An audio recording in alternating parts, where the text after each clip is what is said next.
ننګرهار د طالبانو بریدونو کې 14 عسکر او اربکیان وژل شوي. د ننګرهار ولایت په پچراګام او حصارک ولسوالیو کې طالبانو په دولتي پوستو بریدونه کړي چې 14 عسکر او اربکیان پکې وژل شوي دي.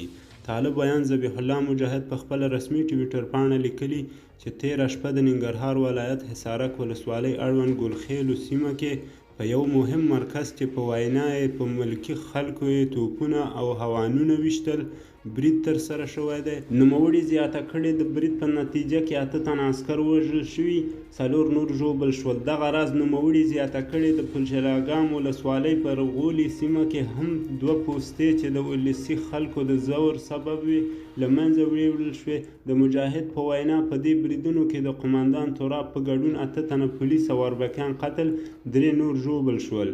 مجاهد لیکي د برید په پایله کې 9 میله وسلې او مهمات هم د طالبانو لاسته ورغلي دي. طالبانو په دې وروستیو کې د ننګرهار په بېلابېلو ولسوالیو کې لیزري قطعې فعالې کړي چې تر دې مخکې هم په پچراګام، خوږیاڼو او سرخرود ولسوالیو کې دولتي پوستې له منځه وړي دي.